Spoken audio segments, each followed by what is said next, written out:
សូមចម្រើនពរញាតិញោមអ្នកដែលគោរពស្រឡាញ់ពេញចិត្តនៅបាលី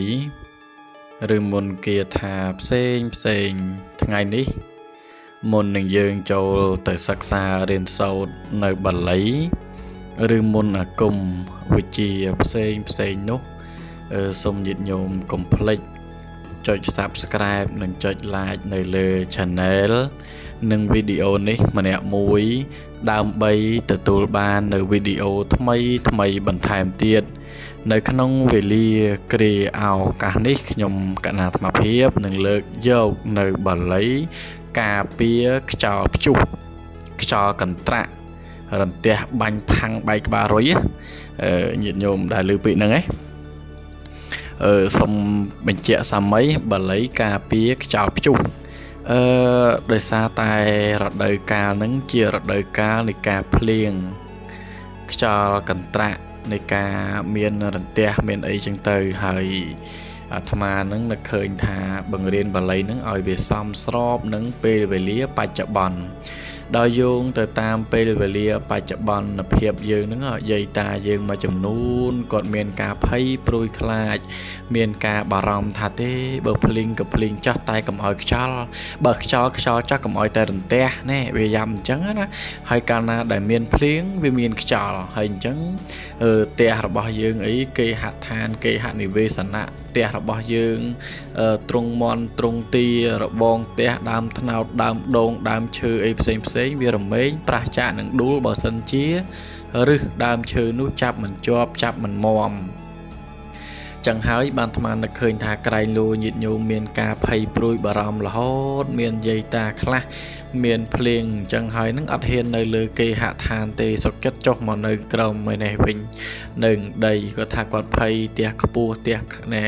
ខ្យល់ខ្លាំងបក់ទៅវាល្ងើផ្ទះក្រែងលោវាដួលផ្ទះក្រែងលោវាខ្យល់កន្ត្រាក់អីលើកម្រាមដៃ10បួងសួងឡើងលើលោកអើយសូមឲ្យរាំងខ្យល់កុំឲ្យខ្យល់កុំឲ្យកន្ត្រាក់អីនេះគាត់ថាមើលឃើញចឹងទៅហាក់បីដូចជាមានការអាណិតស្អឡោះ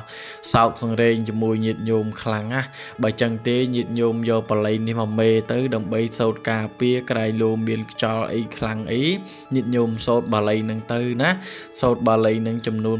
7ចាប់ទៅឲ្យណែខ្យល់ឲ្យភ្លៀងកន្ត្រាក់អីបើថាវាភ្លៀងក៏ភ្លៀងចាស់កុំឲ្យតែមានខ្យល់ព្រោះខ្យល់នឹងដូចអាត្មាណែនាំអញ្ចឹងថាក្រែងលោវាមានដើមឈើដើមល្អិតដើមធំដើមតូចទៅវាដួលប៉ះចំឬក៏ផ្ទះរបស់យើងខ្យល់បក់ពួយកើងឡើងលបើងប៉ើងអស់មានប៉ាំងអាស័យមានដបូលផ្ទះអីវាអត់នៅទេចឹងហើយញាតិញោមមានអ្វីជាការទីពឹងទេបើអត់មានទីពឹងទេមានតែរៀនបាលីនឹងទៅក្រែងលោញាតិញោមយកទៅទីពឹងបានណាបាលីនឹងបានន័យថាវាអាចសូត្រក្នុងការបញ្ជៀសនៅគ្រោះអពមង្គលហាក់បីដូចជាញាតិញោមកំពុងតែភ័យខ្លាចមានរនាំងមួយការពារញាតិញោមអញ្ចឹងដែរឥឡូវនេះដើម្បីកុំឲ្យខាតពេលយូរអាត្មានឹងបង្ហាញអំពីការណែនាំការរៀនការសូត្រការចេះការចាំយ៉ាងណានោះបង្រៀនញាតិញោមយកចិត្តទុកដាក់ក្នុងការស្ដាប់ទៅថាបាលីនឹងមានអានុភាពបែបដូចអ្វីដែលអាត្មាបានបង្ហាញណែនាំអំពីខាងដើមក៏ប៉ុន្តែមុននឹងសូត្របាលីនឹងត្រូវសូត្រនៅគាថាយើងអ្នកមោត3ចប់ណាញាតិញោមមុននឹងសូត្របាលីសូត្រអីនឹងត្រូវសូត្រអ្នកមោត3ចប់ណាជាការថ្វាយបង្គំមុនចឹងហើយឥឡូវនេះដើម្បីកុំឲ្យខាតពេលអាត្មានឹងចូលទៅបង្រៀនដូចតទៅนะโมตัสสะภะคะวะโตอะระหะโตสัมมาสัมพุทธัสสะนะโมตัสสะภะคะวะโตอะระหะโตสัมมาสัมพุทธัสสะนะโมตัสสะภะคะวะโตอะระหะโตสัมมาสัมพุทธัสสะ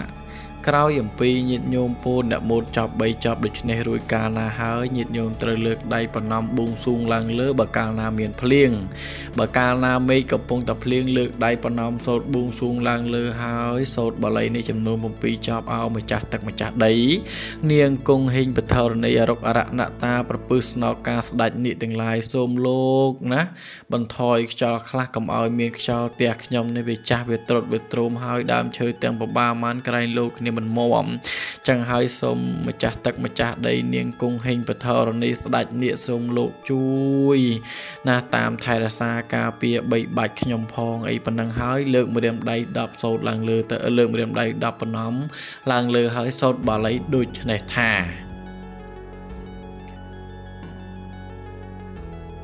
កំផែងកែវចាក់ហាំង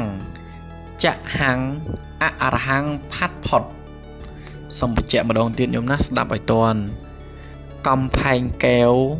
ចាក់ហាំងអរហង្គផាត់ផុតសូមបញ្ជាក់ម្ដងទៀតកំផែងកែវចាក់ហាំងអរហង្គផាត់ផុតណែសូមឲ្យផាត់ផុតណាហ្នឹងហើយដល់ពេលយើងសូត្រញាប់កំផែងកែវចាក់ហាំងអរហង្គផាត់ផុតណាញាតិញោមយកទៅសិក្សារៀនសូត្រទៅណាក្រែងលោនៅស្រុកនៅជនបទណាយើងវាទីទល់ក្រផ្ទះយើងនឹងវាមិនមមមិនដូចគេទេគេនៅបំពេញផ្ទះគេមមគេសាងសង់អំពីឈើសាងសង់អំពីបេតុងចាក់សតដែកហើយដល់ផ្ទះយើងទៅសប្រក់មេឃប្រក់ដីលបងធ្លុះអីអញ្ចឹងទៅក៏មិនមានអ្វីជាទីពឹងទេហើយយាយតាយើងចាស់នឹងទៅរកអីចាស់អស់ហើយនឹង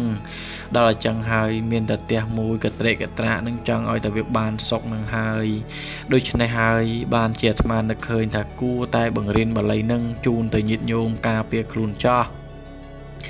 ម្យ៉ាងទៀតប្រសិនបើញាតិញោមមានវិបត្តិកើតទុកមិនសុខចិត្តបាយមិនបានសម្រានមិនលក់បក់មិនឡើយមានវិបត្តិក្នុងគ្រួសារវិបត្តិកូនវិបត្តិចៅបែកបាក់ទំនាស់គ្នាគ្រឿងអន្តរាយឬមានបញ្ហាឡងខ្យងអីជាដើមញាតិញោមអាចតំណាក់តំណងមកសួរអាត្មាភាពបានដោយតាមរយៈ Telegram ផ្ទាល់ឬលេខទូរស័ព្ទផ្ទាល់096 704 ការ៉េ 8បញ្ជាក់លេខទូរស័ព្ទម្ដងទៀតញោមណា096 704 ការ៉េ 8ញាតិញោមអាចតំណាក់តំណងមកសួរតាមលេខនឹងចាស់អាត្មាមិនរឹកមិនអាងអីទេក្រែងលោញាតិញោមចង់មានចម្ងល់អីយ៉ាងណានោះក៏សូមតាក់ទងមកចាស់វីដេអូយើងមានប្រហែលប៉ុណ្ណេះក៏សូមចម្រើនពរលា